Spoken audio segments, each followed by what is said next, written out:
right. We're taking all the best old school wisdom and blending it with the top new school methods to bring you the optimal coaching strategies. This is the 80-20 Baseball Podcast with Coach Bo.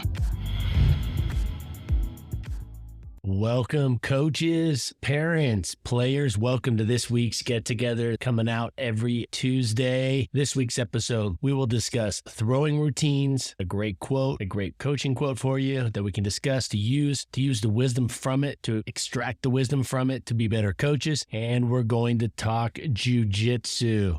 Last week's episode, borrowing from hockey to make our baseball environment better. We can learn a lot from hockey, their culture, the culture of hockey, something we need a little bit more of in society and definitely in other sports like youth baseball. I shared with you a wise coaching. I thought it was wise, at least from the godfather of the mental game of baseball, and an interesting take on Coach Kirby Smart when I asked some Georgia football players what they thought, and it was a nice balance. He's very demanding and very tough on his players, but they know that he cares about them. Those two must coexist to be the best coaches we can be. Before I jump in here, I want to hit on something that I saw the other night. I went to a Boise State basketball game, Boise State men's basketball game versus UNLV. Many of you listening are old enough to remember when UNLV was a show to watch back in the early 90s. Wow. It was essentially NBA players playing college basketball, and they played a different style. That was some fun stuff to watch. There's some good documentaries out there. Jerry Tarkanian was the coach. UNLV running Rebels back in the early 90s. Man, they had a year there. I want to say it was 91. Probably one of the best teams ever. And it wasn't an SEC team or a Pac-10 team or a Pac-12 team or any of those. It wasn't an ACC or a Big East or any of those.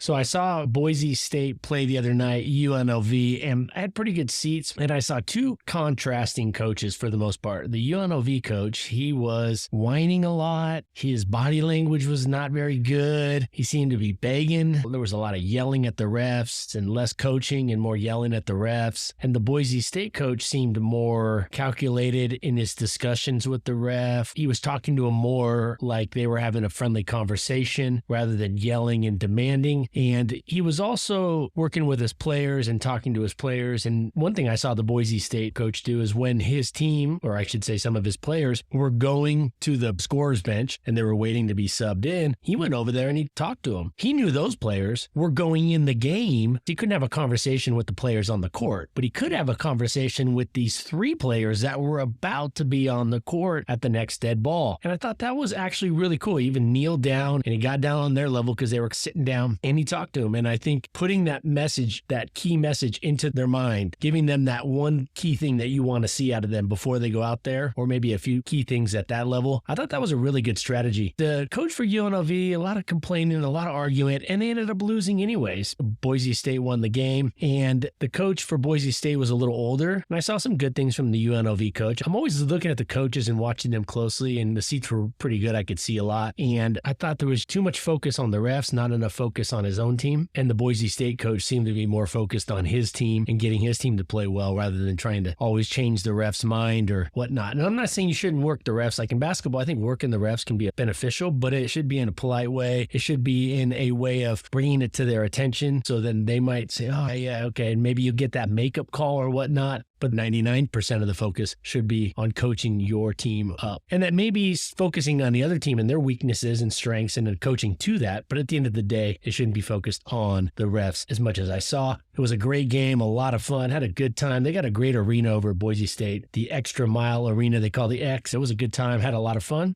Now, 80-20 baseball, what we're trying to do here is we're trying to take the coaching wisdom that came before us, all the coaching wisdom that came before us, the best of the coaching wisdom that is currently out there, and then we're trying to elevate it. We're not just content with what we hear. We're vetting it. We're running it through the 80-20 filter. We're running it through evidence that's out there for us to see. Baseball's been around forever. A well-rounded and optimally effective approach. 80-20 baseball is taking the coaching world to a higher level. We're not just trying to be different, but because we believe it can be done better. Being different is just along for the ride. Being different isn't driving the 80-20 bus, and I think that's important to understand.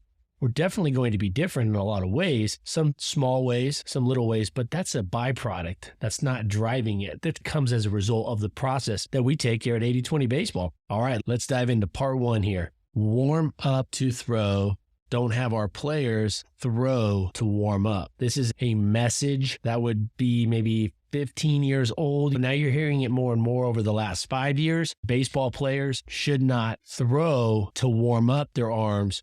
They should be warmed up and ready to throw before they pick up the baseball. They should be loose and warmed up before they even pick up a baseball to start their throwing program / throwing routine. You should have a throwing routine. All teams should have a throwing routine that they do towards the beginning of practice. Typically that's ideal because you want your players to work on throwing. They're going to be throwing in practice. You want the throwing routine to be before that. It's widely known as a throwing program, but you can call it a throwing routine. Either way, you can give it any name you want. It should be structured and with a purpose. Most youth baseball teams just go out there and they throw and they just catch and they throw and they catch and they talk and they step and they throw. And there's no purpose, there's no intent. And this is a huge competitive advantage right there. You're getting ready for a game, a competitive game where many of your throws are on the clock or they have to be accurate and or both. You got to practice how you're going to play. Now, throwing routines can include long toss, but they don't always have to. I do think there should be some long throwing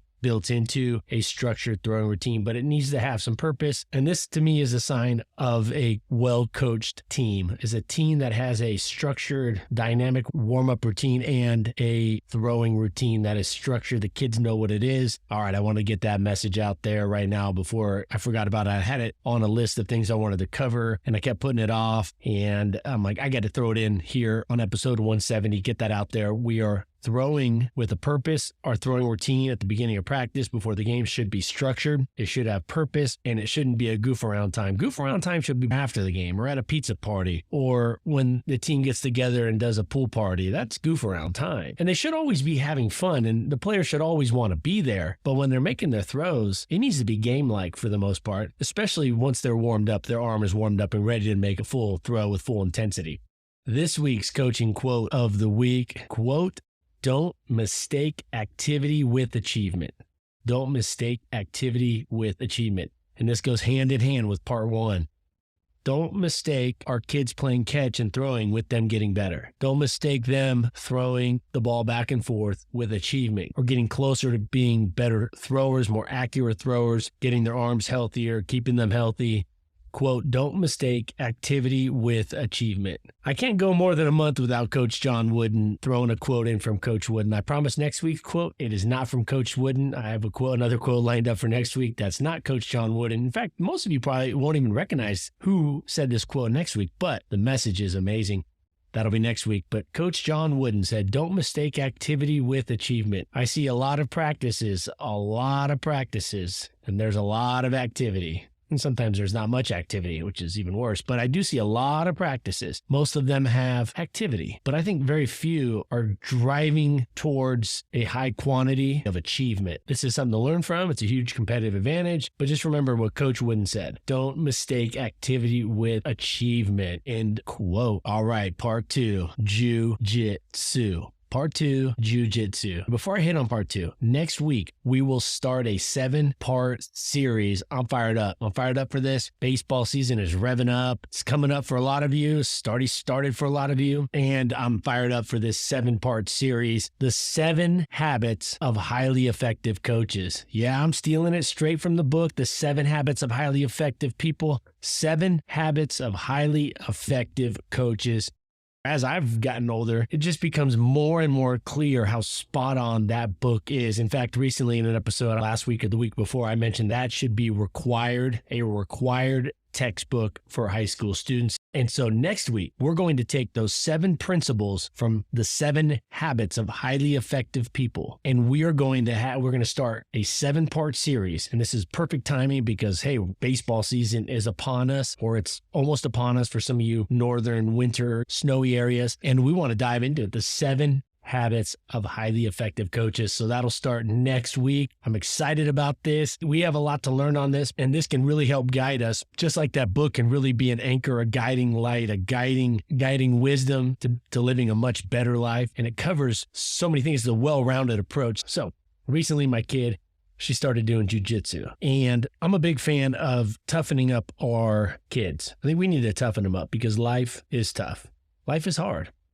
Life is going to dent them, ding them, bend them, but it shouldn't break them. And we need to get back to this. And this comes from being a coach for so many years and a teacher for so many years. We need to get back to instilling toughness in kids more consistently. You might say, Coach Bo, you have an article on the website, on your website, 8020baseball.com, that says not to yell. Yeah, getting players tougher isn't about yelling and screaming. That's not what I'm talking about. We need our kids to be tougher from within, not because we yell at them all the time and scream at them. We need them to be tougher by doing a couple things. One, the culture needs to be a little bit, we need to be a little less on the coddling, we need to do less coddling, a little less softness, a little bit more firm, but we should definitely be praising, showing that we care, trying to connect with players as people, but we should also be tough. Absolutely. In fact, the other day, my kid did something and right away she knew what she did was not going to fly because I'm always kind. But when I do get that firm voice and when I have to be firm, it's like, whoa, okay, this isn't how he normally is, but message taken. And there was no backlash. There was no fight back. What I needed done got done. And it was okay, Dad. And I think we need to be careful how much we're trying, if we're going all practice trying to get tough and yell at our kid. I don't agree with that. But things like jiu-jitsu builds toughness, not from yelling and screaming. We go to this local gym and the coach from time to time will raise a voice a little if the kids are acting up or not following the rules that they've set forth. And there's not a lot of rules, but there are certain rules and I like it. There's certain expectations. The coach may raise his voice a little bit and I like that. I don't mind a little bit of raising. He's not yelling, but he's raising his voice. It's an attention getter. Anybody who's ever watched Smokey and the Bandit, Jackie Gleason says that's an attention getter.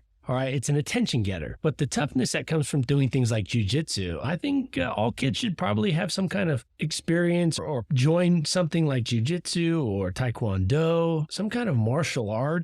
I'm not saying it should just only be jiu-jitsu. There's quite a few quality martial arts out there, right? I do think the toughness that can come from getting bumped around, I think something like a jiu-jitsu or martial arts, not a bad way to get kids to be a little more confidence in themselves. Confidence doesn't always come, or a lot of times it doesn't come from us telling our kids how great they are or how awesome they are. Toughness and confidence comes from them doing something that creates that internally and that belief internally. So jiu-jitsu, I like the discipline part of it. I like the skill development. It's not just about scoring. So for example, they spend a lot of time breaking down skill development and they know that will lead to points in the match. That's the approach we should have with coaching baseball, working on skill development, working on the fundamentals, and not talking about the score and the runs all the time. In fact, we talked here on one of our episodes before about not bringing up the score very much, if at all. Very rarely should we be bringing up the score. We should be working on skill development, character development, teamwork, team culture development. And I think the jiu-jitsu class that we go to does a great job of this. And I do think that real confidence that comes from things like that, doing things like jiu-jitsu, rolling around, I think that confidence is really important. Now, here's something. I listened to one of the coaches that I respect the most out there in terms of how he approaches his coaching, and I think is probably one of the best coaches in the entire world, is John Danaher. Now, some of you know exactly who I'm talking about, but many of you probably don't. John Danaher is considered by many one of the best martial arts coaches out there. He coaches a lot of grappling and things like that. Gordon Ryan is one of his disciples and one of his guys, but Georges St. Pierre, a lot of those have all gone to him. If you're really good at martial arts,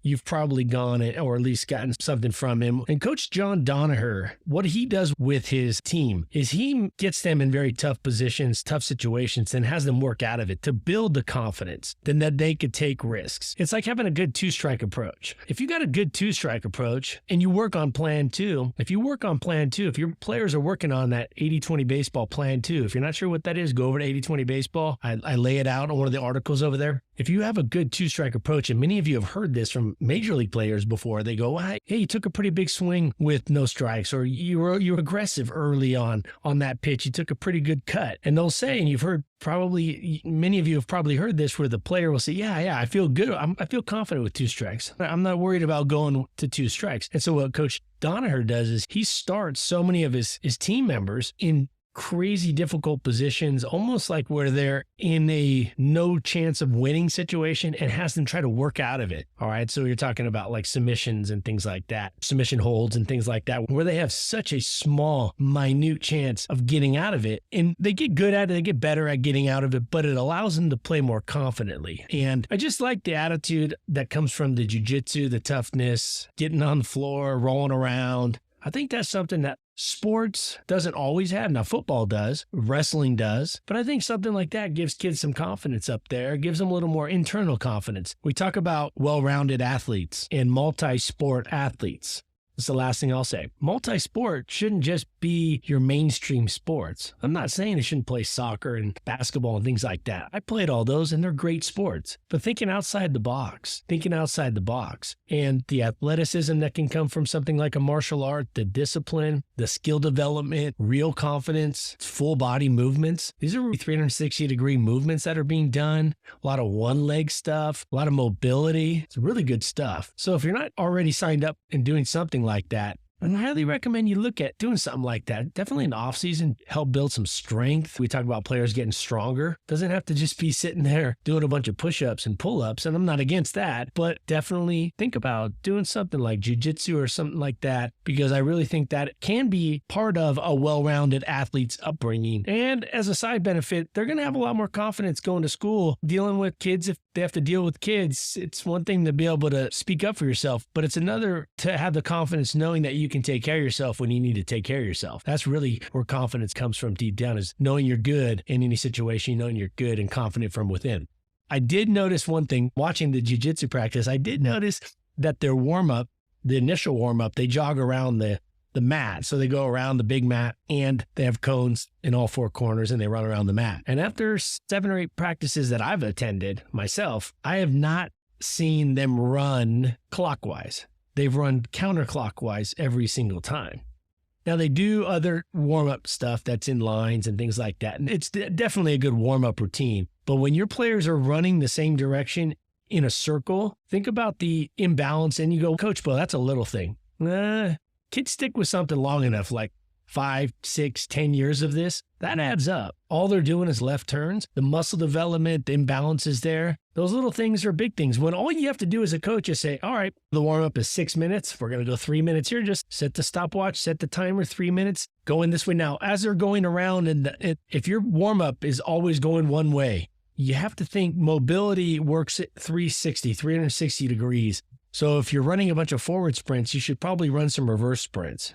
If you're doing side shuffles one way, you should be doing side shuffles the other way. If you're doing steel jumps towards second, towards third, you should do a few steel jumps the other way just to get muscle symmetry. Of course, it doesn't have to be even, but definitely want our kids getting used to moving in all directions. I think that is really good for mobility, strength, full body strength, athleticism. So that's something I saw that I would adjust. I'm not obviously not saying anything to the coaches. It's not my plays. It's not my practice. And at the end of the day, it's not a huge deal, but all those little things like that could add up. And again, the rest of the stuff is awesome. So it is what it is, but that's something to keep in mind. Just something I saw. They were all doing the warm-up going in the same direction like a NASCAR. Something to keep in mind when you're coaching. Look for those things to balance out mobility, sprints, forward, backwards. Are you doing a bunch of work to the left? How about some work to the right? Balance it out. Doesn't have to be perfect because in baseball, certain plays happen more often than others, right? But keep that in mind. That was something that was just interesting that I saw. And I always want to point out the positives and the things we can work on to get better as a learning message, but also something we can copy and things we can borrow and use and things we should probably look at and say, hey, we're going to make sure we're doing a little bit better. But nonetheless, always great to be here with you. Go over to 80/20 Baseball, get that drill design guide. It's a 21-page PDF. It gets emailed to you right away. Follow on Twitter, 8020-8020_baseball. Support the podcast. At a minimum, just leave a review or a rating. That helps the podcast. Go on there. It only takes you a minute. Email me your success stories. If there's something you want to hear about on the upcoming podcast, email me. You can go to the contact page on the website, 8020baseball.com, or you can email me directly, coachbo at 8020baseball.com. And next week, we'll get into the 7 habits of highly effective coaching. Part 1 next week. Fired up for that. And until then, take care of yourselves, your health, your families. I know you are, your close friends. Those that are there for you. Take care of them and take this out there to the field. Take this out there to the batting cages. Take the message, the learning here, and put it into action. Put it into action. Don't let it stop at your AirPod, at your speaker, wherever you're listening to this, on your computer, in your car. Don't let the message stop there. Take the message, take this information, and go take it to the field, put it into play, put it into action. That's what it's all about. And until next week, adios. This has been the 80-20 Baseball Masterclass. Take it to the field.